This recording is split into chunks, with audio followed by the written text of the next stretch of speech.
Bom dia, boa tarde, boa noite. Seja alcançado pela paz de Deus, pela paz do nosso Senhor Jesus Cristo, onde qualquer que seja a hora que você esteja assistindo esse vídeo. Meu nome é Thiago Guedes e vamos a mais uma ministração, mais um ensino da palavra de Deus. E hoje nós vamos falar sobre José. Na minha última leitura do Evangelho de Mateus, eu me deparei logo no início com o versículo 19 do capítulo 1. Ele me chamou a atenção e me levou a refletir bastante. E é sobre esse versículo que nós vamos falar. O capítulo 1 vem falando da genealogia de Cristo, o comportamento de José e de Maria diante da concepção milagrosa pelo Espírito Santo e o comportamento de cada um. E nós vamos focar hoje em José. Capítulo 1, versículo 19 do Evangelho de Mateus. Diz assim: Mas José, seu esposo, sendo justo e não a querendo infamar, resolveu deixá-la secretamente. E a Bíblia afirma José sendo justo. E é sobre ser justo que eu me peguei pensando, refletindo e gostaria de falar hoje. O que é ser justo?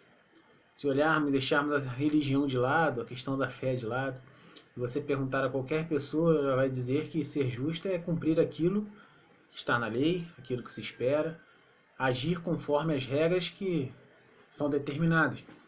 E está certo. Mas a Bíblia diz que José era justo. Será que alguém é realmente justo? Paulo cita em Romanos, Romanos 3, eu cito o Salmo de 14:53, onde o salmista diz que Deus olha do céu e não vê um justo sequer. Não há um que busque a Deus. E por que José é tido como justo? Haveriam inúmeras possibilidades para alguém ser chamado justo, mas eu gostaria de destacar 3 dentro do comportamento de José, que, ao meu ver, o caracterizam como justo. E por isso a Bíblia é bem enfática em dizer que ele era justo. Amém? E o primeiro ponto que eu gostaria de citar sobre José, Cristo citou em Lucas 17. Lucas 17. E diz assim, versículo 1. Disse Jesus a seus discípulos: É inevitável que venham escândalos, mas ai do homem pelo qual eles vêm. Melhor fora que se pendurasse ao pescoço uma pedra de moinho e fosse atirado no mar, do que fazer tropeçar a um destes pequeninos. Escândalos, irmãos. A pessoa que é justa, ela não se envolve em escândalos. Ela não pratica coisas escandalosas. Ela não tem atos, atitudes e práticas que causam escândalo. E quando eu digo escândalo, escândalo ao Evangelho. É algo que chama a atenção negativamente ao Evangelho. Nós que somos novas criaturas, não reformuladas, não recauchutadas, não foi uma pintura, uma moldagem que surgiu, que aconteceu em cima do antigo homem, da antiga mulher, mas sim nós somos novas,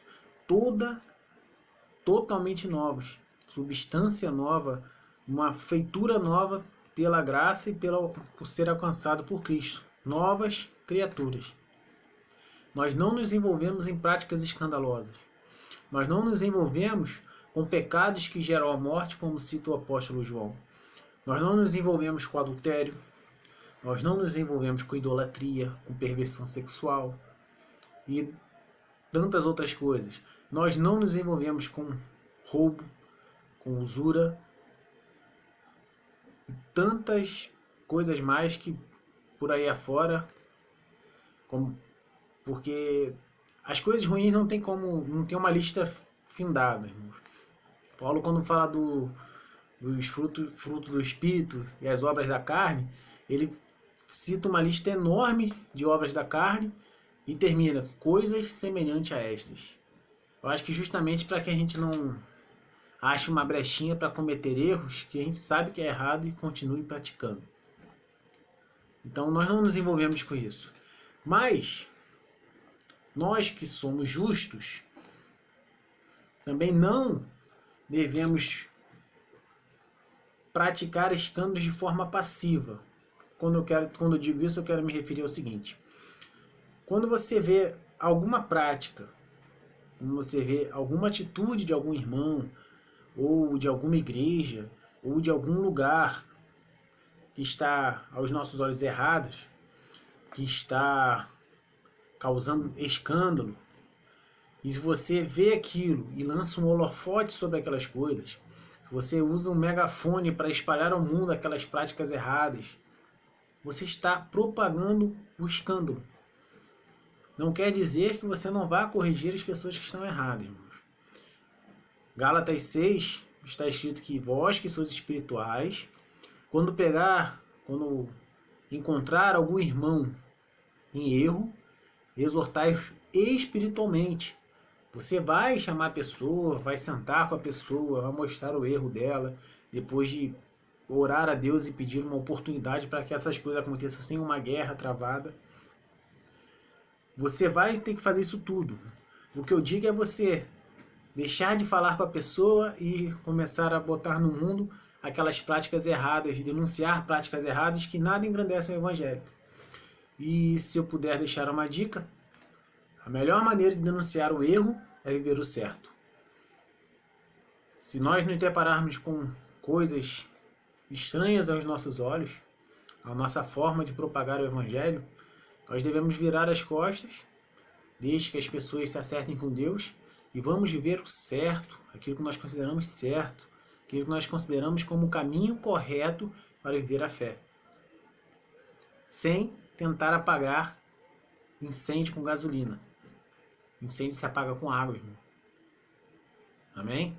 Então, esse é o primeiro ponto. O segundo ponto, meus irmãos, está lá no Salmo 15. É um salmo muito bonito, que por si só já é uma receita de bolo para você ser considerado justo diante de Deus. Que diz: Senhor, quem habitará no teu tabernáculo? Quem subirá ao teu santo monte? Quem tem as mãos limpas, o coração puro, não difama com a língua, tantas outras coisas. Mas eu gostaria de me apegar ao versículo 4, que diz, lá no finalzinho do versículo 4, a parte B, que diz que jura com dano próprio e não se retrata. O cristão, o homem justo, a mulher justa, toda vez que ele dá a sua palavra, aquilo ali vira prioridade, ele cumpre. Eclesiastes 5 diz que é melhor que você não vote ao Senhor do que votar e não cumprir. E as pessoas acham que é só aquilo que você promete a Deus. Quando você promete ao próximo, a alguém que está ao seu lado, alguém que caminha contigo, é de igual maneira. As pessoas acham que viver o Evangelho da Graça, no tempo da graça, é mais fácil do que era na lei. Não é, irmãos. Não é. Isto, enquanto se você praticasse adultério, você era apedrejado, Cristo falou que só de você olhar, você é um adúltero. Se você, enquanto a lei te permitia jurar para validar a sua palavra, Cristo diz que você não deve jurar mais. E quando ele diz isso, ele não está abolindo a lei, não está dizendo que a lei estava errada, ele está dizendo o seguinte: viva uma vida em que você não precise jurar, que o seu sim seja sim e que o seu não seja não. E quando você falar algo, as pessoas saibam que você cumpre. E como diz no Salmo, ainda que com dano próprio, você não volte atrás. Prometi, mas vou tomar prejuízo. Honre a tua palavra. Em tudo. Nas menores coisas. Aí as pessoas te enxergarão e você será considerado justo. Porque você não voltou atrás naquilo que você prometeu. E em terceiro ponto, eu poderia dizer que José já era alguém à frente do seu tempo. Talvez já tivesse entendido um novo padrão de justiça. O padrão da graça, o padrão do amor. Porque ainda que tendo todos os direitos, ainda que sendo amparado pela lei, para denunciar a Maria, difamá-la, vê-la ser apedrejada, ele escolheu a face do amor. E por amar a Maria, por ser justo, ele se calou, ele resolveu cumprir a sua palavra, ainda que rejeitando ela em secreto, rejeitando ela secretamente para que ela não fosse exposta, mas cumprindo aquilo que ele havia prometido, para não gerando escândalos, como foi falado, não propagando algo que não iria engrandecer o nome de Deus, mas ele se calou em nome do amor, como está em 1 Coríntios 13. O amor tudo sofre, tudo suporta. O amor é perfeito. Cristo foi exemplo disso. Por amor a mim e a você, ele foi para o madeiro em silêncio, como ovelha muda, não abriu a boca. Poderia ter chamado as miríades de anjos, poderia ter descido da cruz, poderia ter julgado todas as pessoas, porque ele é o exemplo de toda justiça, exemplo de toda perfeição, mas ele não abriu a boca. E se nós amarmos o próximo, como Cristo nos amou, se nós amarmos o próximo, como José amou a Maria e se calou para não vê-la sofrer, ainda que estivesse sofrendo, nós estaremos sendo justos diante de Deus. Porque viver o Evangelho é abrir mão dos seus direitos, é ser escravo por amor a Cristo. O escravo faz aquilo que o Senhor quer, não faz a sua própria vontade. E a vontade de Cristo sempre foi que vos ameis uns aos outros, vos ameis uns aos outros. Esse é o nosso padrão de justiça. Esse é o nosso padrão. Se você amar como Cristo amou, tudo se completa. E vai acontecer como aconteceu com José. E no versículo seguinte, no versículo 20 do capítulo 1 de Mateus, ele recebeu uma visita do anjo, dizendo que ele não temesse. Talvez, ao se calar, ao não gerar escândalos, ao cumprir a tua palavra, você não vai receber a visita de um anjo como Moisés. Mas Deus certamente, eu tenho certeza absoluta disso, se manifestará na sua vida de alguma forma que aliviará a sua dor, que mostrará que você está correto, só porque você amou.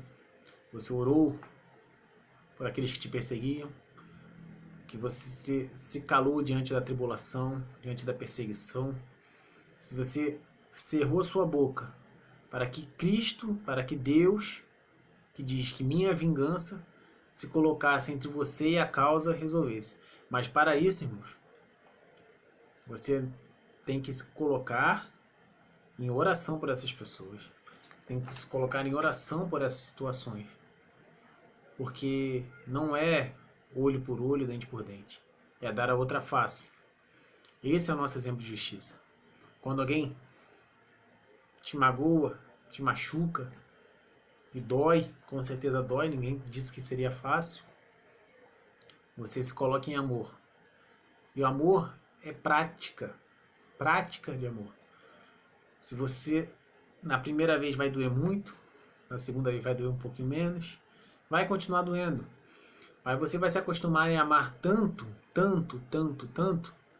que você vai chegar um momento que você já não vai mais sofrer tanto. E vai entender que a nossa luta não é contra a carne.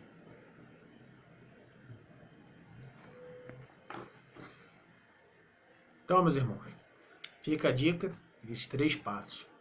Primeiro, não gerar escândalos, não propagar escândalos, não ser escândalo. Segundo, cumprir tudo aquilo que nós prometemos, tudo aquilo que a nossa boca prometer, tudo aquilo que nós dermos a nossa palavra. Sejamos fiéis para cumprir, como se nós tivéssemos prometido ao próprio Deus. E terceiro, seja o amor o nosso padrão de justiça. Sendo o amor o nosso padrão de justiça, com certeza Deus nos honrará e nós seremos vistos justos diante dele. Até a próxima, eu agradeço e Deus os abençoe.